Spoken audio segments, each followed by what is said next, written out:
Morning, Nigeria. Today we shall discuss President Tinubu's economic policies, also known as Tinubunomics.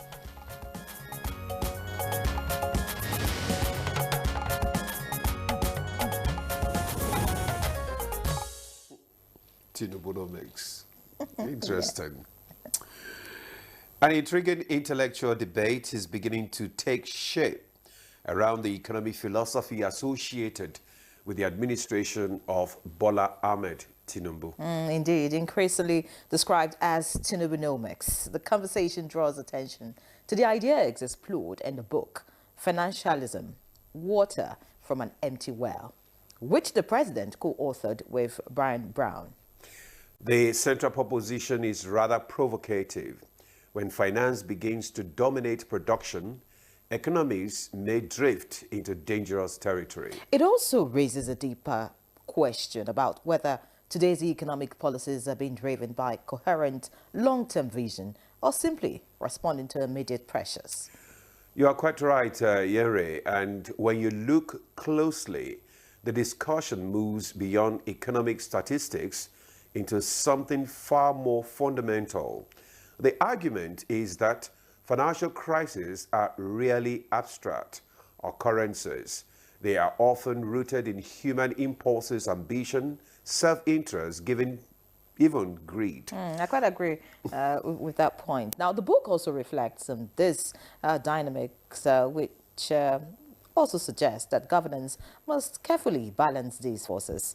In essence, the challenge is to whether public policy can channel human drive productively without allowing it to spiral into excess. That's true, and that is where Tinubunomics enters the conversation as a more than a theory. It emphasizes strengthening the real economy, agriculture, industrial production, infrastructure, and innovation, rather than relying heavily on speculative finance. And for Nigeria, the implication is clear. Development must be anchored on productive capacity through strategies such as backward integration and policies that support domestic enterprise. Ultimately, the debate resonates with everybody. Everyone concerns jobs, food security, cost of living, and economic stability as Nigerians watch closely to see how these ideas translate into tangible improvement in livelihoods and sustainable national growth. So this is the outlook on Good Morning Nigeria. Today, we are live on the network service of the NTA. Thanks for joining us. I am Ademola Adeoye. Of course, we expect everyone to stay tuned, to this so that you can understand the dynamics of Tinubunomics. All right, I'm Henry John. Welcome to another insightful conversation where issues of national importance take center stage. And a short...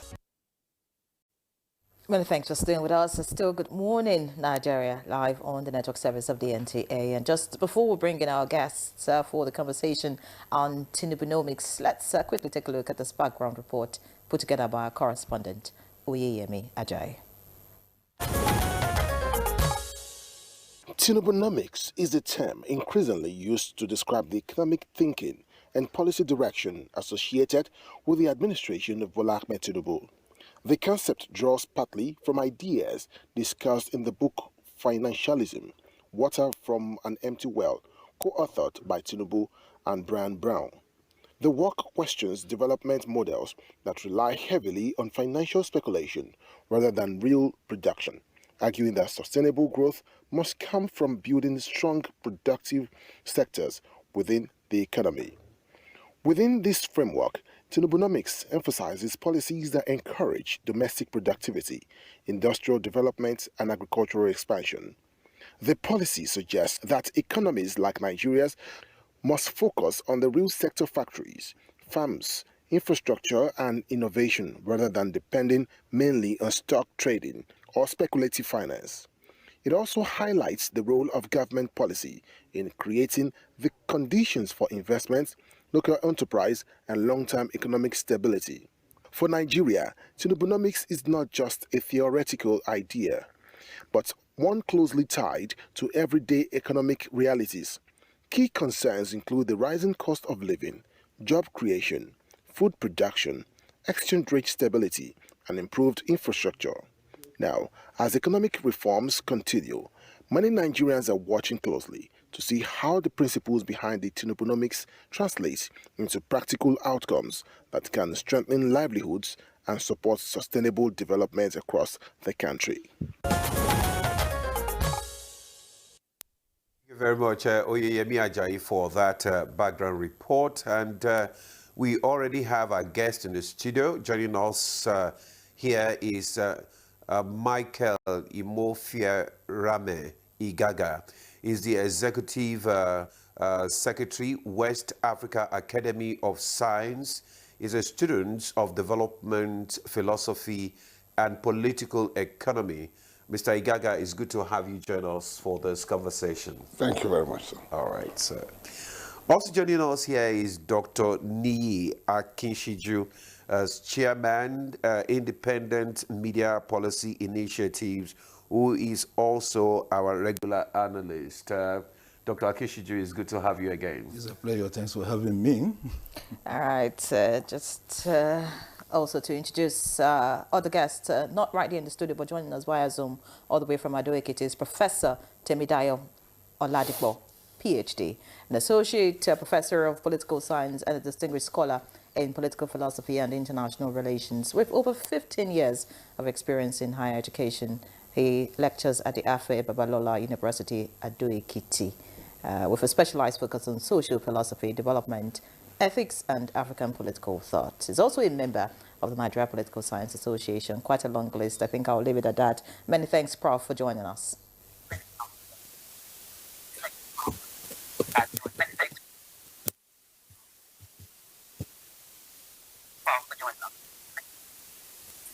Yeah, okay. All right. I think let's just come back to the studio. I guess the audio will be put right. All right, let's start with what exactly is Tinubunomics? Because when I heard that, I was wondering, what exactly? Because I was coming this morning and somebody said, what are you going to discuss today? I said Tinubunomics. And what is Tinubunomics?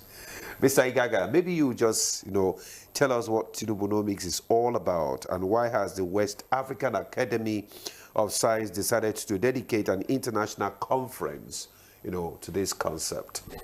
Thank you very much, sir.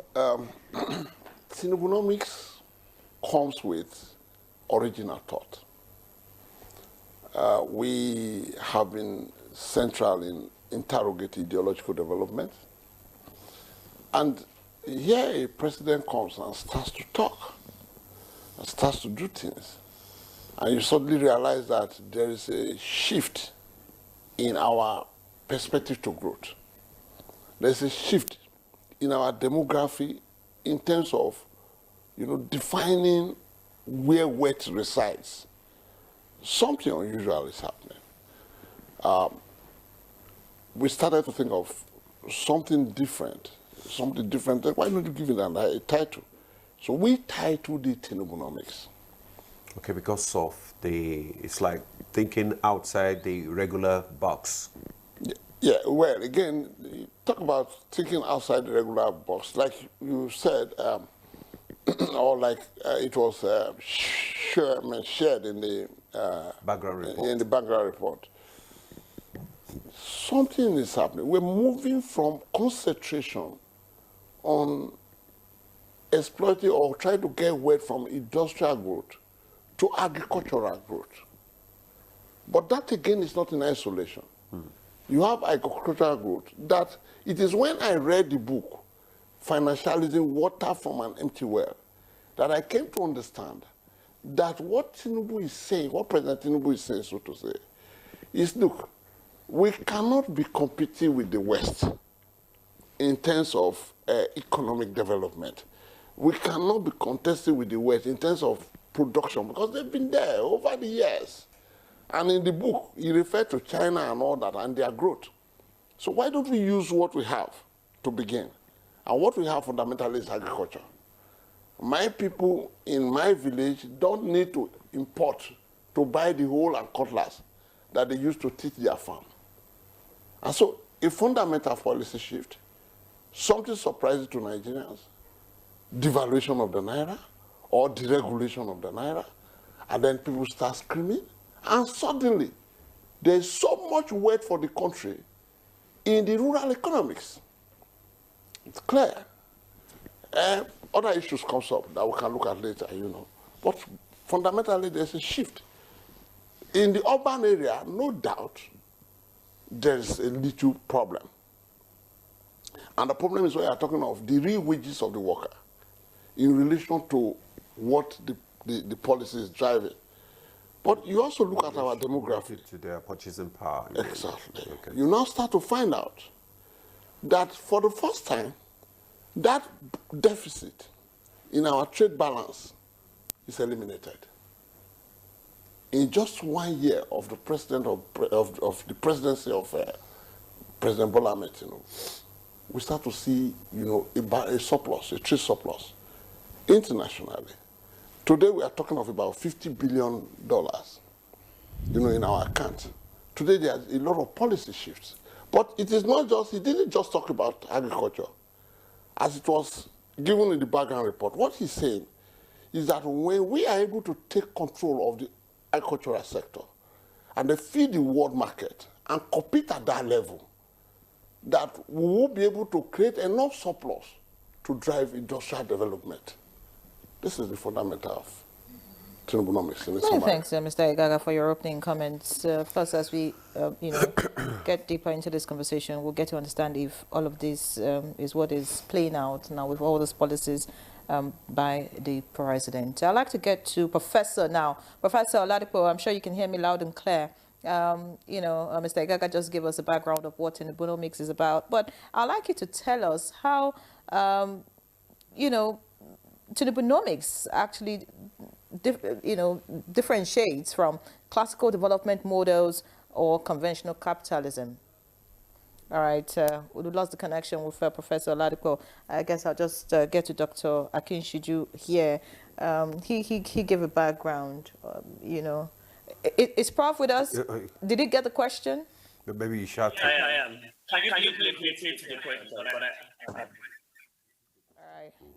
That connection is not as crisp as we wanted, so we'll return to the studio and hope that it gets better. Dr. Akinshiju, speak to us really.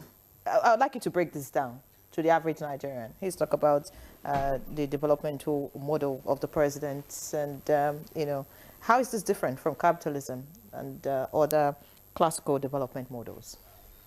Thanks so much. Well, I think the first thing is also to question the patent rights of Mr. Ogaga on the use of the term Tinubunomics. That had been the major reference, for anybody writing in particular about the economic policies of the president.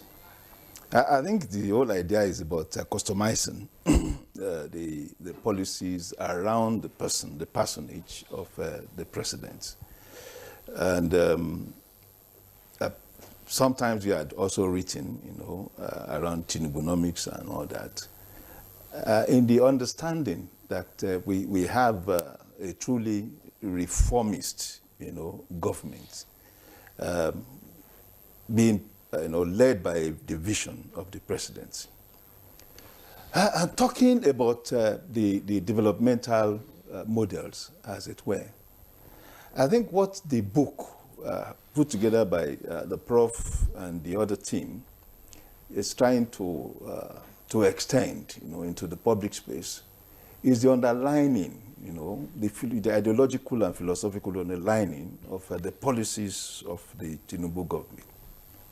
And as you noted, is it entrenched in the capitalist, or better put, the neoliberal, the neoliberal economic model, or of course, the contemporary liberal economic model, or better still, in progressivism? And that had been my own reference, my preferred reference. Because, of course, the book talks about the books that is the foundation that was referenced, that's the financialism that was referenced, actually was a condemnation of the the neoliberal approach to managing an economy, which is mainly about a market-driven economy, more or less.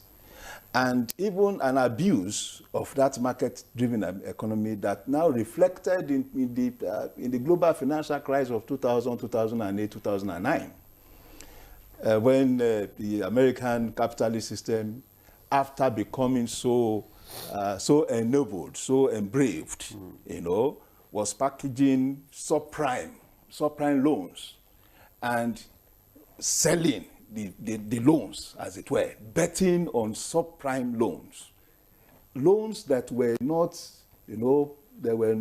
founded on any form of assets. So it's just, okay, this company had lent out so much, we'll put it together and then sell it again. So those were products that had no asset backing, and therefore, when there's a gap or when there's an irresponsibility on the part of the people taking that loan, it created a domino effect in the global space, and of course, it also affected Nigeria. So what that book principally talks about is for us to be wary, of an economic system that has no asset backing or productive backing. That's financialism, the empty well, or something like that. Well, and in that exposition, the whole effort was to let the global world. I mean, it was not particularly a Nigerian audience-targeted book. It's a global audience-targeted book. But we can also infer from it that as at that period, as early as 2012, this president, who was not president then, who was governor then, who was former governor, had an idea, had an ideological preference, for how he wants to manage an economy, if he has the opportunity, And that economy must be managed, on the platform of progressivism, or on the ideological pivot of progressivism. Of course, eventually we have what we call the All Progressive Congress, as it were. The underlying ideology, of the party, as it were, talks to the redemption of the existing model, that was inherited. The Nigerian model is even more convoluted, unfortunately, because at the point in time when they ask us, what exactly is our economic model? You can't start talking about the neoliberal capitalist model, the Adam Smith model, as it were. You can't even start talking about the socialist model. So we now find that lazy interjection to say we do mixed economy. And in truth, there is nothing like mixed economy. You can have an interventionist, government, like you have in the United States, where capitalism, had been the major pivot of their policies. But of course, they now also say, okay, I can also provide social intervention for those people who are disadvantaged as a result of these policies. So the whole gamut of what we are talking about talks specifically to an ideology that is driving the vision, of the president, and that ideology talks to restoring the balance in the Nigerian economy, and that restoration talks exactly to where we are coming from, where we did not even have an ideology we could call the Nigerian ideology, either political or economic ideology, and that therefore the basis of this new ideology is not just to allow for open market, as it were, without any form of regulation or control, one, or where we are talking of the mixed economy, we have the socialist tendency in the southwest of Europe. The reference had been the Awolowo model. The Awolowo model was situated in social welfareism, free education, free health, and all that. But that it is not also enough. We must be able to aggregate and of course, accelerate productive capacity in the economy. And that productive economy, the productive capacity will be anchored on the pillars of the economy. One of the pillars of the Nigerian economy is agriculture. An important, significant pillar is industry, and of course, service, financial sector, telecoms, and all that. But the most important aspect is that capacity to be able to feed the people. Not only feed the people, feed and have enough to also export. So that generally would describe, not in fundamentally substantial way, what the whole ideology is all about, so that we don't also confuse ourselves, But the whole idea is, to my mind, is to say that, okay, we have come, there's this reforming zeal, that is being implemented in the Nigerian economic space. And that reforming zeal is to define where agriculture, which had been a primordial reference point in terms of economic power, but unfortunately, we have not been managing it the way we should be managing it. In the 60s, in the 50s to 60s, when we had primary agricultural products, justified by regions, the northern region, the western region, the eastern region had different specialization, but we were constrained by the fact that we were exporting raw products at that time. And we are still exporting, unfortunately, raw cocoa, for instance. We are not even exporting palm oil again, which used to be one of our stronger exports. We are not exporting groundnuts again, Well, even the cocoa that we are still managing to produce, we are not processing.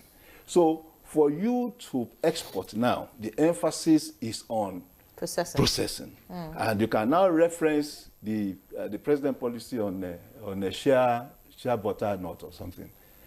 That he came out and said, look, if we continue to export this thing raw, the value will be so low, and of course the earnings from it, will also be low.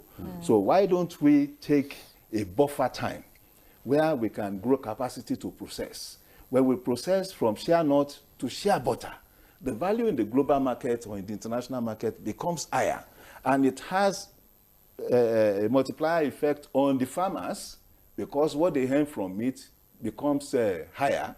It has multiplier effect on even shea butter users in Nigeria because you don't need to export the raw nuts and then bring in the butter. the processed butter and all that. That also speaks to the Nigeria First policy, which the advocated Nigerian First policy. But of course, generally, it speaks to production and productive capacity, and to drive that is the different policies that are being put in the place in the public space. We just had the national industrial policy. The policy on increasing the capital base of banks, are also policies that will enable the economy. Because if you have a bank that has 500 billion in its treasury, it wants to do business with people. Compare that to a bank that has just about 100 billion. Would just want to do business with with a few circle of people. So if you have that large capital base, you have no choice than to lend, which is the primary responsibility, of the financial institution. And when you lend, it means that you are also empowering businesses, you are empowering the market, you are empowering the industry and all that to produce more. And when you produce more, it is also the hierarchy, it goes to the hierarchy of expanding businesses, expanding industry, and employing more. So generally, driving the economy to the 1 trillion target. Right. So principally, it is what the whole thing is about, talking about the ideology, the political and economic ideology that drives the vision and the policies that we are seeing now. All right. Thank you very much, Dr. Akinshiju, for that explanation there. So let's join Professor Ladipo now. who is also one of the brain behind Tinubunomics. Tinubunomics. Let's get the ideology actually behind this Tinubunomics as regards to the broader landscape of African development. Can you just give us your explanation, please? Good morning, everyone. Right from after independence, African leaders have actually been struggling to have development ideology for governance. Senator Kwame Nkrumah, Obafemi Awolowo, Nnamdi Azikiwe, one party states, all these were attempts to ensure that governance is actually ideological. The attempt is to make sure that there is a delinking from the colonial legacy and the colonial ideology and philosophy that informed African governance. Unfortunately, Africa had gone through a lot. Apart from colonialism, we have moved to neo-colonialism, we have had the military rule, we have had civilian rule. And unfortunately, each of these governors did not, all of them do not have the same set of ideology. When Bola Ahmed Tinubu, President Bola Ahmed Tinubu came to governance at May 29, one of the things you can see is that you saw a president that was ready, and he said it again. Two key policies removed, the Naira dollar exchange rate, and then the petroleum issue, reform that you did. They were painful. And if you criticize Tinubu today, those are the things that you will use to criticize him. I mean, the pain on the public that those policies cause. But you can't deny that you have someone who has some ideological leaning, who has some position, some ideas about what governance is. So what does Tinubunomics and financialism mean for Africa? The idea is to say that development around the world will be in stages. Those who are talking about that, you cannot continue ideology without the thinking. You cannot get to a point where you are not saying that, how am I different from America, from UK, from Canada? Yes, we adopt a lot of developmental policies from these people without criticizing them. What Tinubu is saying, and now, who watched the book, look at where you are in the developmental spectrum, and then begin to determine where you are and what you have, and consequently can use to pursue development. So the message for Africa is, we are late in the international system. They barely bought us the land. They have a whole lot of control. The global north is at advantage. The global south is at disadvantage. But even at that, we have what we can negotiate with. We have minerals. We have agriculture. But the way we are pursuing the exploitation, I use the word exploitation because what, like the last speaker said. All right, many thanks, Professor Ladipo. Quite a challenge hearing you clearly. The network is still a bit unstable, but I'm sure that we can try to fix that and return to you. We'd like our viewers to be also know that they can be part of this conversation. The number is on the screen. Send in your questions, your comments, recommendations, whatever it is as regards the topic. How you feel the economic policies of the present administration, of course, is the topic of discuss. So we look forward to reading your messages. I'd like to get to Mr. Igaga now, away from this theory. I mean, students of economics, of course, would understand some of the terms that you both have used and what Prof is saying. So we need to break it down. Yes, for the viewers average Nigerian. yeah, Now, you just talked about some of the better policies. Of understanding. course, the removal of fuel subsidies is top on the list, and you know some of other reforms that we're seeing in the economy. Speak to how that would make the life of the average Nigerian better. Great. Thank you very much. You took off from fuel subsidy, but I will start from the deregulation of the Naira. Like I said, for many Nigerians, the deregulation of the Naira was a negative thing on their lives. That's the way they perceived it. And even in sessions like this, it's important to address issues as they ought to be addressed. But you found out that if you think back, and you take, for instance, the development in the Asian countries, take Japan, take whatever, at a stage, even the Japanese currency was down. And that's how we looked at it. But why the same capitalist world, I don't want to name any particular country, who say Nigeria should devalue their currency, they are telling the Japanese, revalue your currency, bring it up. Because the growth in Japan were overshadowing the goods they were producing in the international market. And so we need to get this construct very clearly to see when the man says, look, let us devalue our currency. Is it just a statement or it is formed on something? And so you find out that by the devaluation of the Naira, like I said, more weight has come into Nigeria, whether people like it or not. Our agricultural products are more competitive in the international market. You know, and you say yes, they are competitive. There is nothing anybody can do, but that is the basic thing, the major thing we have for interrogation, for advantage in the international market is agriculture.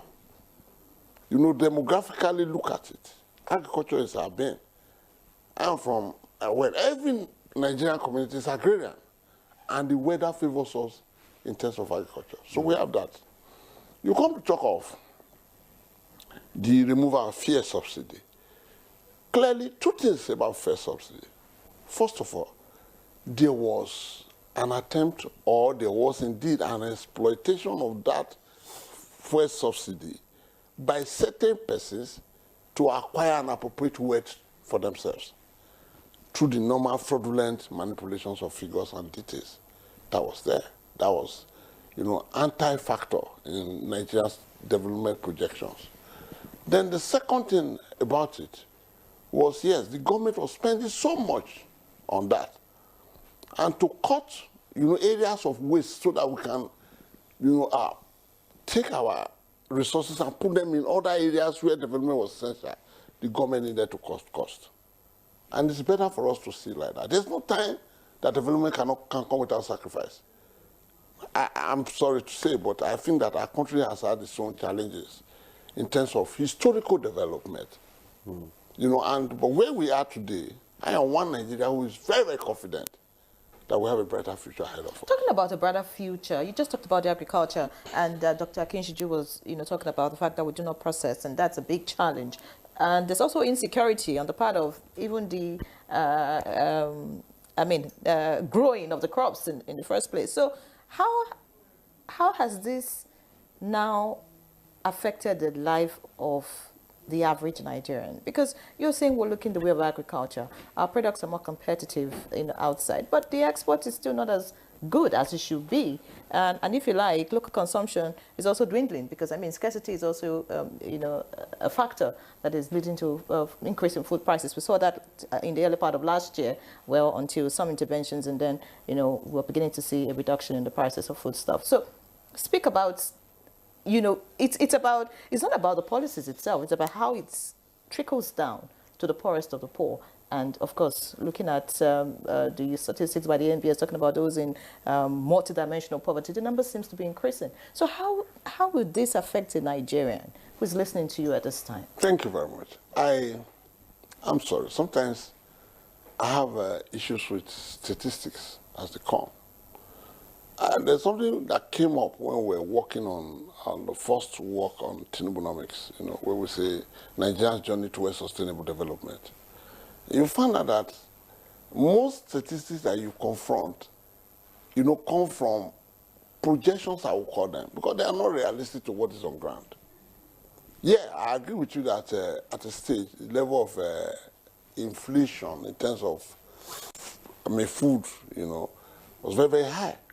But you notice something. There is a sharp decrease in the prices of foodstuffs. Whether we want to accept it, I don't know. I don't stay in the cities. I'm a villager. I stay in the village. And I know what the farmers are saying. And so you look at the government who removed, who devalued the currency or devalued the currency, so to say. And things were very expensive. But right now, I'll tell you something. A lot of people in the rural economy have expanded the size of their farms. Beyond what, the people in the city knows is happening out there. So that at the end, with increased production of foodstuff, the prices of foodstuff must come down as it has done.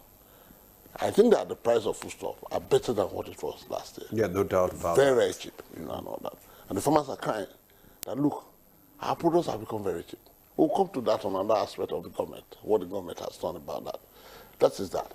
Now, I don't know where, I'll stop here because talking about expansion of wealth in the economy, as long as, more money is coming in, Dr. Akisuji talked about production and secondary, what I call secondary layer production. You also find out that the government is deliberately driving that policy. The government issued a statement that, first of all, whatever is produced in Nigeria should not be imported. Those are very difficult policies to drive because of the way people respond. And the former president, says something that, yes, when you get there, you find out that these things are not easy to do. Because each statement you make is going to affect one man who has been eating from it. And so, as you are pursuing, the man is saying, look, this is not good for us. But there's something that's good for Nigeria. I see the country moving. So many areas. You talk of even development of military hardware and capacity. Many Nigerians are not aware of what the government is driving in that regard. And I think that for security reasons, perhaps, a lot of things cannot be said in the pages of newspapers. And all that. But I want to tell you that there's so much happening. And in terms of industrial capacity, I also see expansion. Because as long as we talk about secondary layer conversion, more people are being employed. If you talk about the rural communities, for instance, I think the level of unemployment is significantly down. Because every person is now a farmer and joyfully farming. Because you farm and you can buy a jeep. You farm and you can build a house. You see farmers moving their children from not those poor schools anymore. They are not attending government schools anymore. They have moved their children to private schools and all that in the rural communities. So much is happening in the economy. I don't know if I properly respond to that question. Okay, thank you very much, Mr. Igaga. Let's come back to Dr. Akishiju. Dr. Akishiju, earlier on you talked more about, the agricultural sector of the economy, how Tinubunomics is affecting that sector. Can you explain in ordinary terms so that the average Nigerian can actually understand, this Tinubunomics, how the strategies government is using to implement, to increase food production, reduce reliance on imports, and many more? Oh, well, I think what we have now is a hybrid. encourage imports, encourage domestic production. And well, perhaps we should start from the consequences of those policy deployments as they were. But for me, we still have to relate to data because data is what we use to explain some of this reality. Okay. And it becomes difficult to start classifying it as what ordinary Nigerians, will understand. I am an ordinary Nigerian, by the way. No.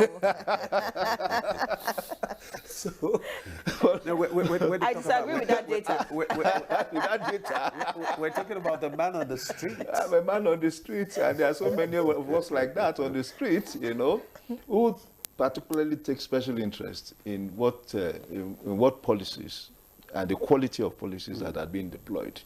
See, Nigeria is, the Nigerian economic jurisdiction is primarily an agrarian jurisdiction. And over the years, we had always performed woefully bad, in that segment. The basic anchor of economy is that you specialize in your area of, what do you call it now? Specialization. So if we have land, arable land, and weather, natural weather that gives you 2 periods of rain-feed stock every year.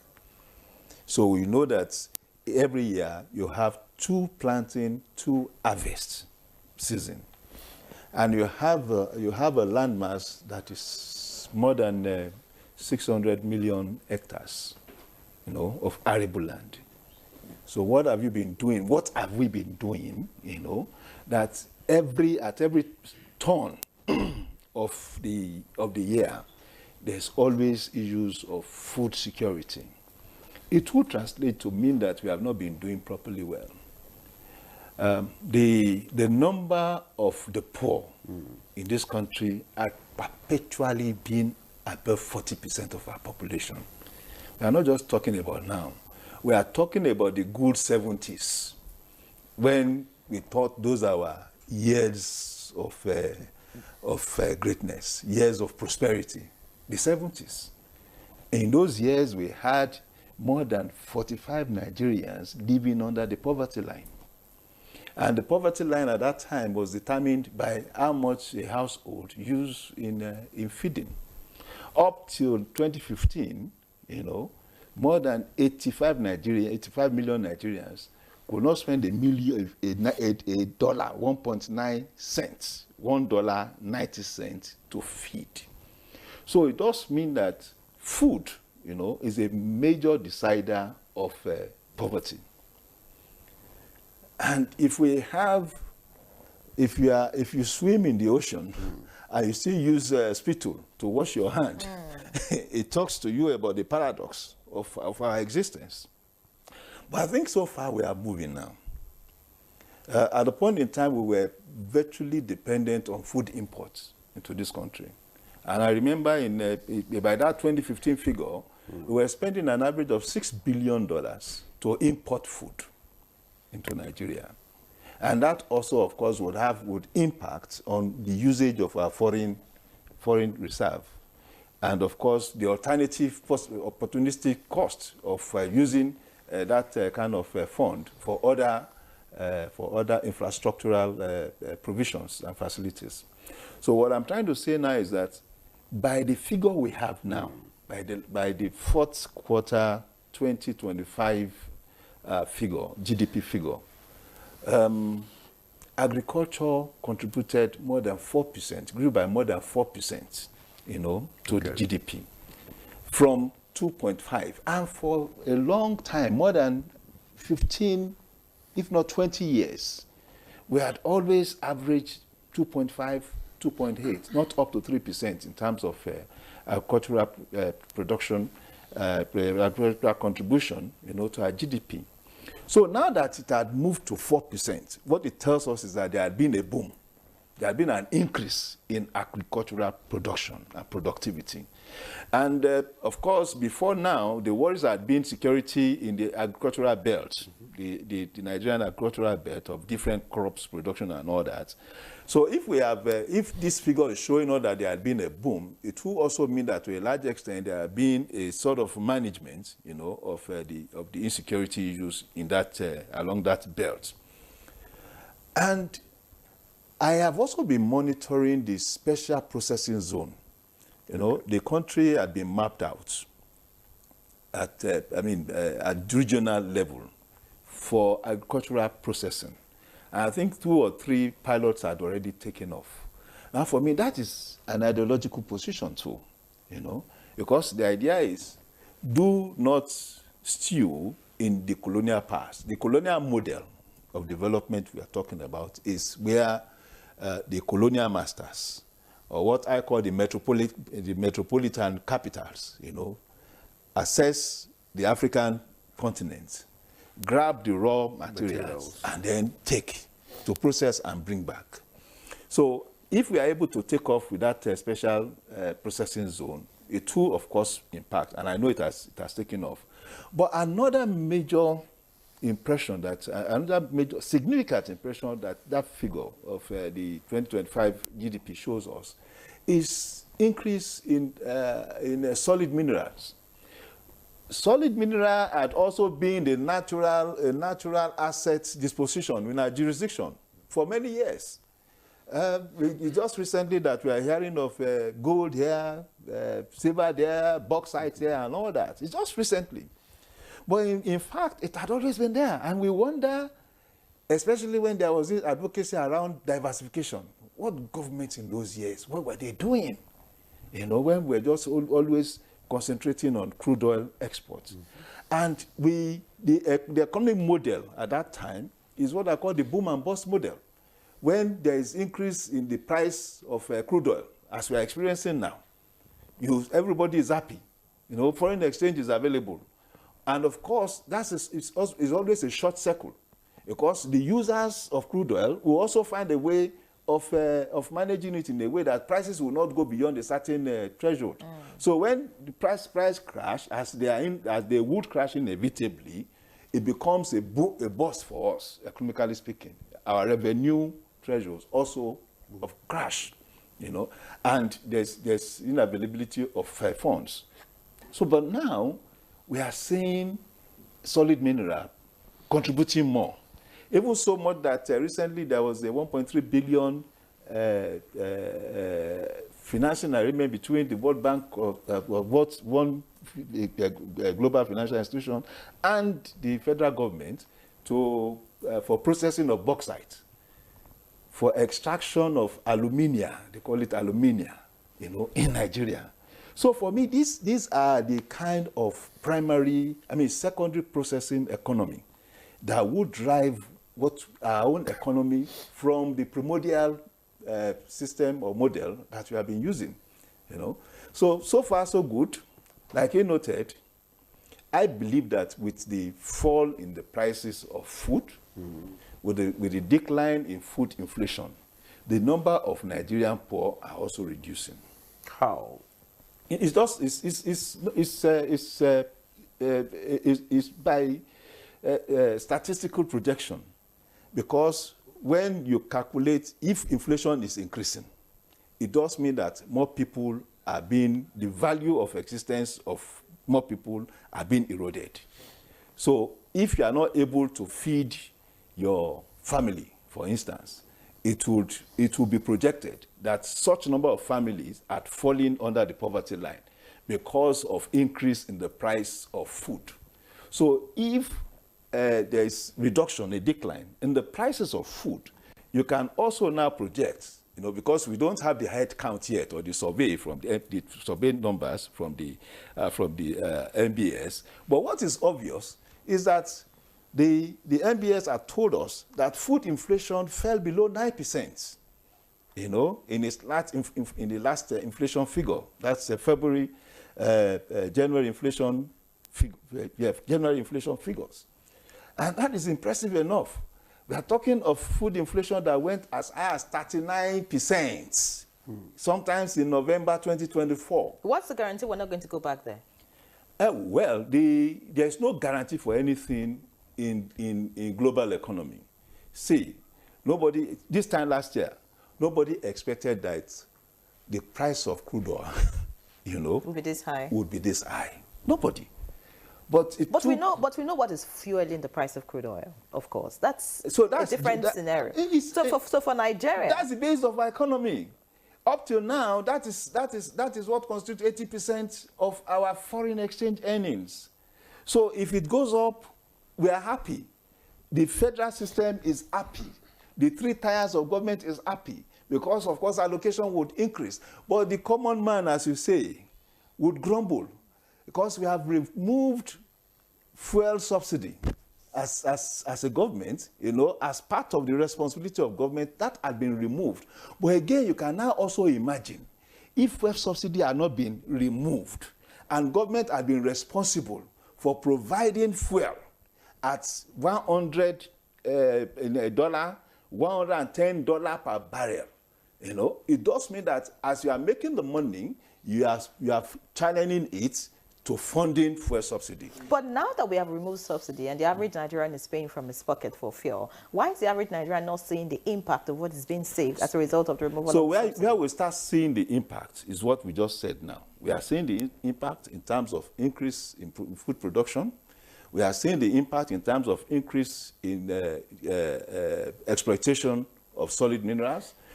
Manufacturing also increased in the last GDP. All right, I think I'll pause you here. Let's get to Professor Oladipo. Yeah. I hope your connection is better now, so we can hear you loud and clear, because you seem to understand this whole ideology better than some of us. Tinubunomics, as it is being coined. But some critics, or if you like, analysts say that Tinubunomics, that's the economic policies of the president, is focused on macroeconomic stability and less on immediate poverty reduction. Do you agree?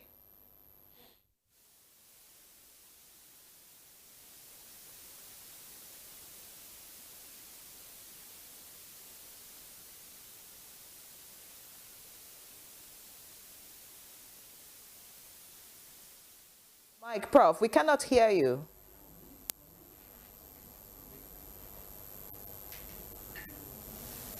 Unmute your mic, Prof, if you can hear me.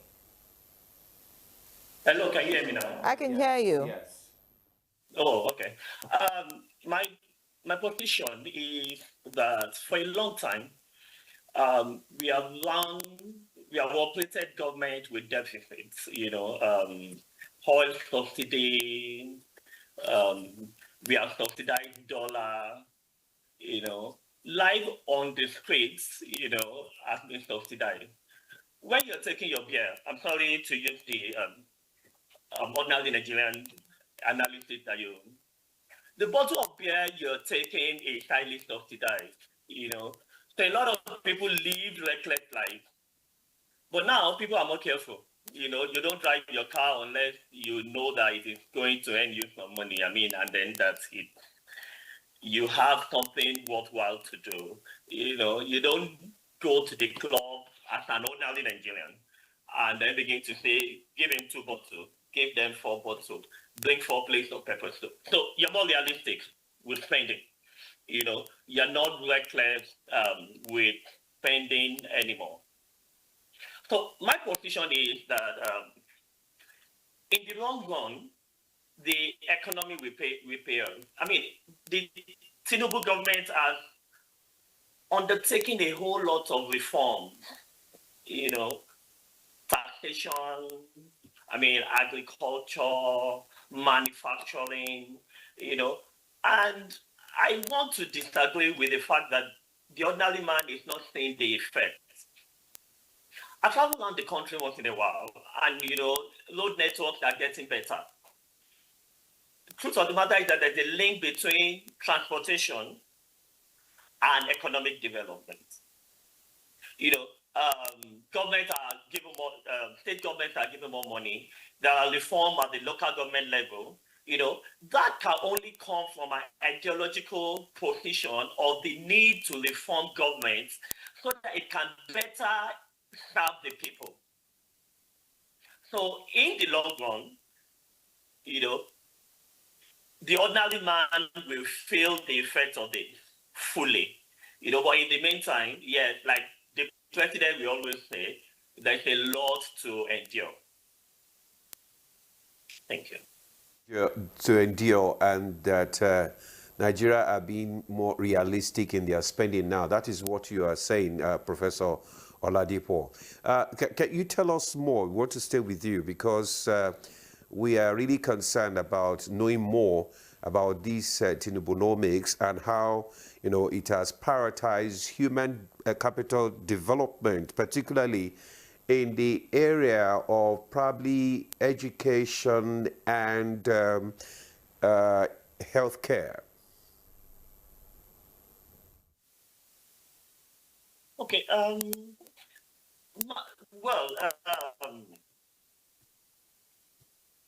what we are doing is looking at the ideological position, whether it has fully translated in terms of economic development, educational and healthcare development. I mean, last year, for instance, not much was invested in the healthcare. I mean, that's the position by the time they revealed how much was given.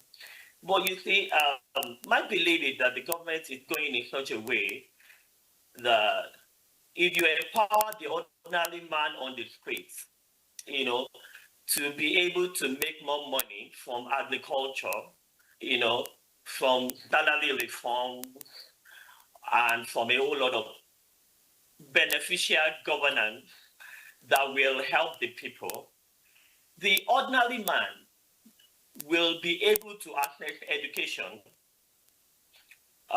More universities were created. In the educational sector, for instance, recently salaries were reviewed for lecturers. And those are targets aiming to show that the teachers are important. And by being important, they are very instrumental in human development. So I see the Tinubu government thinking about education. There's still a lot to be done. Grassroots level, secondary school, issues about values, examination bodies and all that. There are quite a number of questions. But truth of the matter is that the government is addressing issues through reforms, and through investments in the way it understands. It can do better.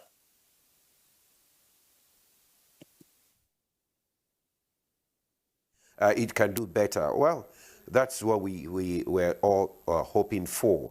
We'll take a break now. We already have some comments and questions from some of our viewers, which we'll read out immediately after this short break.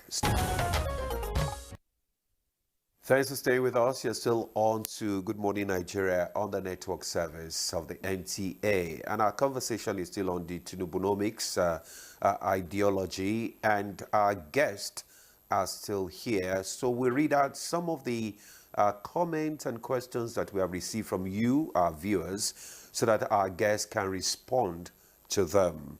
Let me just start with this. This from Prince George. Prince George is from Uyo. He says, the reforms of President Bola Tinubu, from my opinion, has yielded positive results, such as the improved fiscal health, which has helped in stabilizing the economy and triggering inflation control. But more measures should be put in place to cushion the effects of the reforms and reduce the cost of living.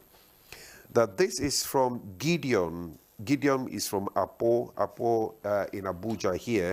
He said, what is the plan to stabilize the exchange rate under Tinubunomics? All right. Then this is from Marvel. Marvel is from Abeokuta. She said, good morning, Nigeria and guest. How long will the currency reforms take to produce result under the same Tinubunomics? Good morning. This is Bulus from Buhari. Buhari is in the Abuja here.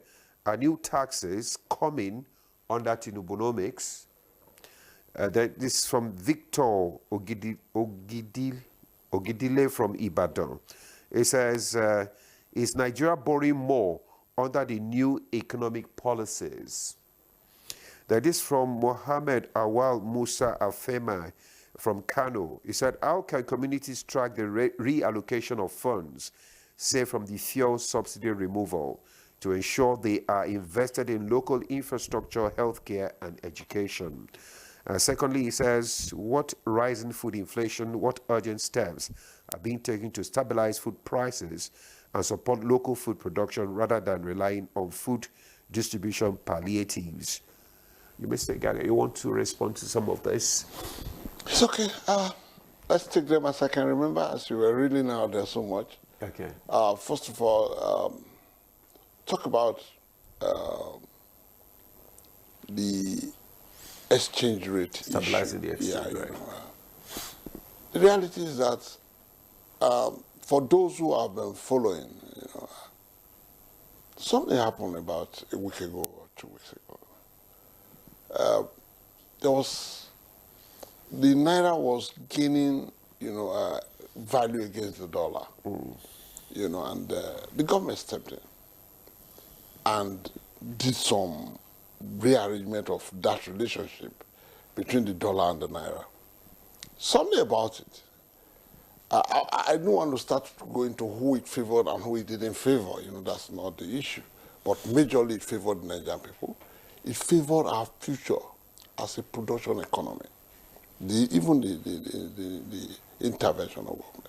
But something very wonderful was this.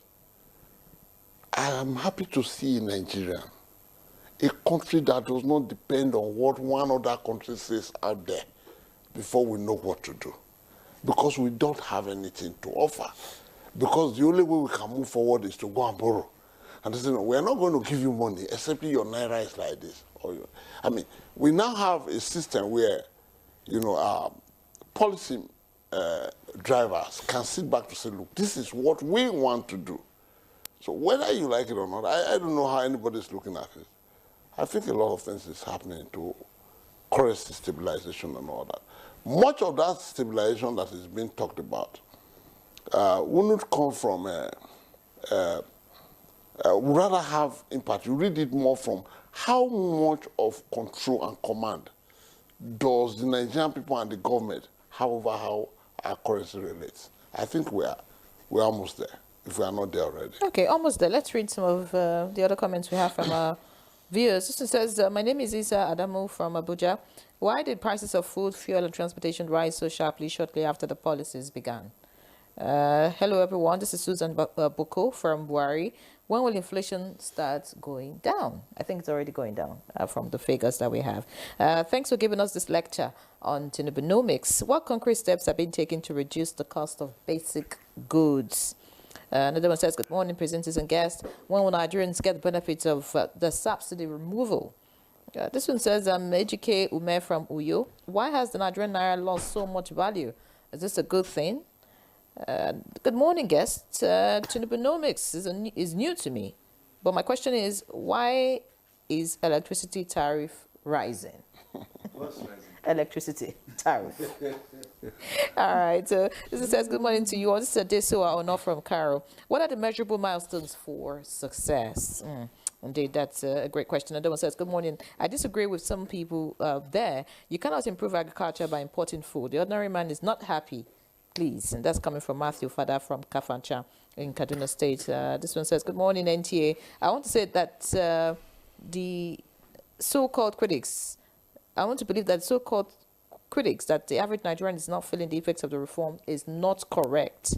In my hometown, we hardly ever see capital projects executed by the state government. But in 2025, almost all our township roads were tarred. So how can you tell me that we are not feeling the effects of the reforms? And this is coming from Olabode in Egbe, Kogi State. So I'd like Professor Oladipo, to put some of these comments together and tell us where we are headed as a nation with Tinubunomics, of course. Thank you. We're getting better. We are not where we are, although we are not where we are going. And the government did it better, by taking money from what it has considered irrelevant and moving it to what it is now relevant. I mean, I love one of the comments actually appreciated load network improved. Very vital for the economy. Movement of farm produce from the farm to town to export location. I mean, that can only be facilitated by better and improved network. At the international level, Nigeria is also trying to rethink alliances, dependent on the global health, and trying to. It's now a partner with BRIC, and that's Brazil, Russia, India, China, South Africa, plus. All these are to create alternative development plans, and alliances, so that eventually the cumulative effect of all these things can tell on the ordinary man. But you see, if you think that we will start it today and we will feel the effect tomorrow, it will not happen. But I'm sure that the economy is getting better, and it can only be better. Thank you, Prof. As we begin to round up the conversation, you're having a conference on this ideology, Tinubunomics. What's that about? Thank you very much.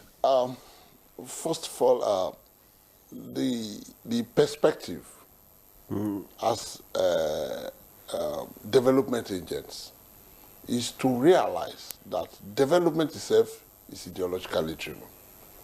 Whether you talk about the Adam Smith model and all that, and the moving to Matos and also going to Keynes, going to the Gabriel economy and all that, the reality is that development is driven by ideology.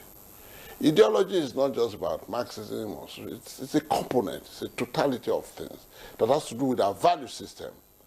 What are the things that drive our values? What are the things that drive our religion? What are the things that drive our mindset?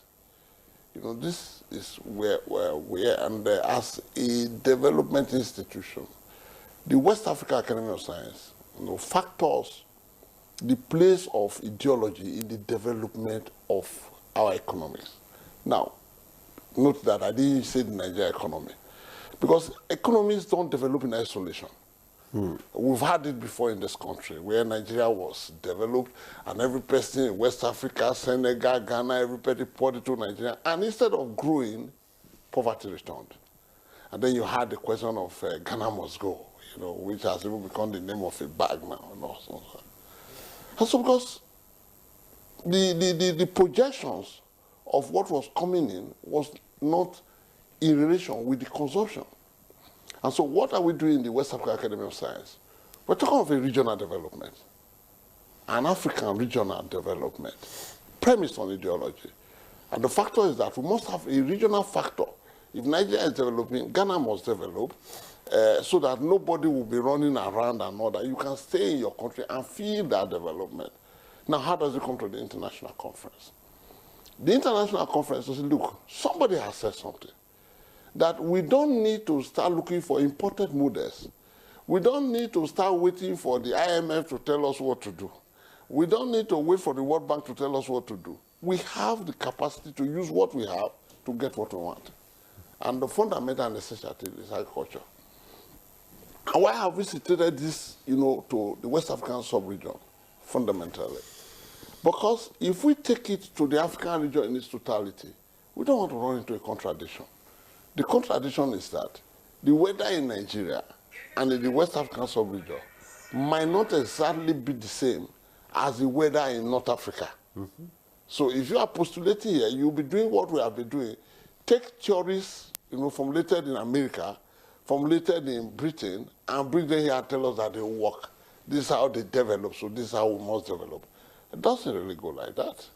So we're talking of a West African regional development factor. Now, the conference, so to say, is to, first of all, bring onto fore, the perspective which is showcased by President Bola Ahmed Tinubu and Brian Brown. We co-authored the work. We can't silence that on the question of a development paradigm that is applicable in the West African sub-region. Now, talking about this book, I mean, is this something I can pick up from the shelves? Fantastic. I think that a lot has to be done on that. Yeah, because we need to read, understand what it's about, so that we can know where the president is headed, so we can, see the future even from the suffering at the moment. That's very good, because, like I said, when we started this work, I didn't even know that the president wrote a book. And and I'm sorry to say that, that's the truth, I'm sure that, somebody somewhere will join the West African Academy of Science to deal with that aspect. The first person to tell me about this book was Honorable Sunday Dare, former minister for whatever, when he read my books. And said, I said, he wrote a book. And then when we started to bring in, academics to start to interrogate this issue, we also found out that many academics are not even aware that the president wrote a book. And essentially, it's when you read that book that you come to understand what the government is doing. And when I was coming, I told somebody, we are not coming here to praise, worship, anything. We are coming here to talk of what we believe in. Because having read the book, you see the theoretical framework from which the president is drawing his policies. And then you see that, yes, you can confidently say as a Nigerian that this country is going somewhere.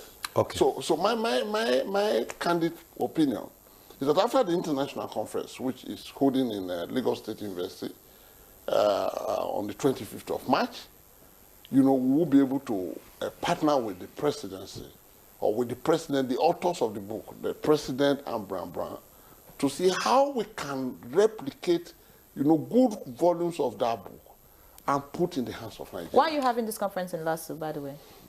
Well, thank you very much. In the course of planning the conference, a lot of things comes to mind. We are not having an Eco for Show conference. Eco for Show is where people come and then you have big men, you have... No, we're talking about Africa's development on an ideological framework. And ideology is not something that exists now. It lives forever. Now, the people that can drive an ideological quest properly is the academics, the students who are presently there. So, there's no way we'll go to Museum Center or any other place where we'll be talking to big men with big cars. Okay. We're talking of a place where we'll have the students gathered and they listen to papers that are being presented and they get interested in this work. And they start to write their thesis either as first degree, master's, and PhD on these conditions. All right, thank you very much, sir. Dr. Akishiju, we're looking at, people that will need to drive these Tinubunomics. What role do you think the media and the policy makers, or policy institutions need to play in helping Nigerians understand the complex economic reforms that we have now? Yeah, well, I think we should express our gratitude, as it were, to NTA. This is not just an easy, ordinary, convenient to understand issue. Because issues around theories, because ideologies are based on theories, can be complicated. They can be over the counter, So to even discuss it takes a lot of creative energy to bring it to the public space, as it were. So I think we should commend NTA for this. Continuous engagement, continuous conversation around policies, would help Nigerians. Either at the level of the common man, everybody, as far as I'm concerned, everybody is a common man. Except you. Well, I know that I'm a common man. And I also know that, unfortunately, the Nigerian elites don't read. That's the unfortunate thing. And that is why you see how some respectable titles come to the public space and make genuine submissions. Submissions that are not relevant, that are outside the context of even the policies that are very obvious. See, for instance, we do not need to critique the removal of fuel subsidy. We are seeing all the back foot, flip side and all that of the abuses of fuel subsidy.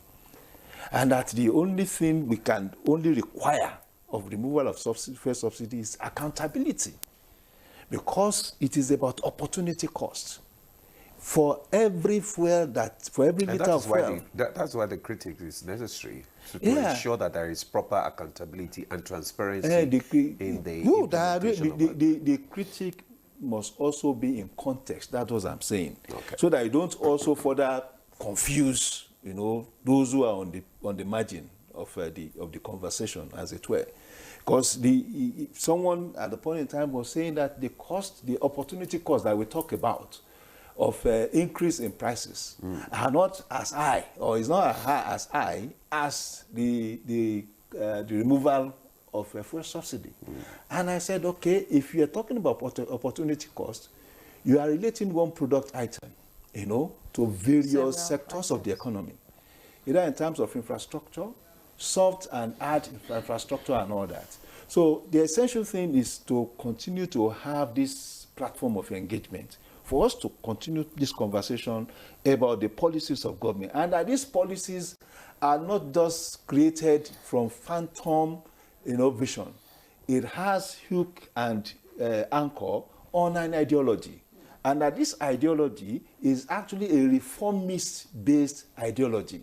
We have abused the processes of, our economic model all this while. We don't even understand it. We are just doing, IMF says we should do this, World Bank said we should do this, European Union said we should do this, and as they are saying, we're just mixing it all. But when you have a fundamentally, understanding of an economic model, you can now start drawing, those policies and adapt to the jurisdiction. Because the way you implement progressivism, for instance, in Nigeria, will be different from the way you implement in Kenya. And it will be different from the way you implement in Luxembourg, because there is a need to adapt the domestic culture. Thank you so much, Dr. Akinshiju. It's time to go. I do not know if we can take 30 seconds from Professor Oladipo, his final words on the conversation, on the topic, rather, as we round off. Professor Oladipo, 30 seconds. Your final words to Nigerians. Thank you. It's unfortunate network make me up a bit, but the essence of the program today is that, for one, we have an ideological foundation laid for governance. Somebody who is pursuing something with a focus, and hoping to achieve and hence, Fortunately, there's a difference between idea and implementation. There's no between the discomfort, but at least it had some mental idea should be able to.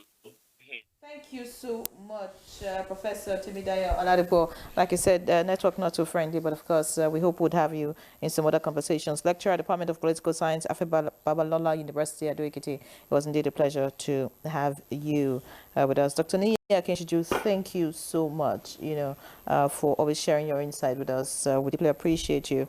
Chairman, Independent Media and Policy Initiatives and Financial and Investment Analyst. Thanks so much. It was indeed a pleasure to have you again. And of course, Michael Imoaferame Igaga, Executive Secretary, West Africa Academy of Science and Student of Development, Philosophy and Political Economy. Thank you so much. Wish you all the best in the conference. And of course, I really want to read the book. I'm sure a lot of Nigerians want to see the book, so that, it just gives you hope that, okay, we're headed somewhere, and all of this would bring us good at the end of the day. So that's our package. This morning on Good Morning Nigeria, you learned something new, Tinubunomics. Yes, spread the word. I'm Ian Ray John. Adama Dimaladio, you do have a wonderful day.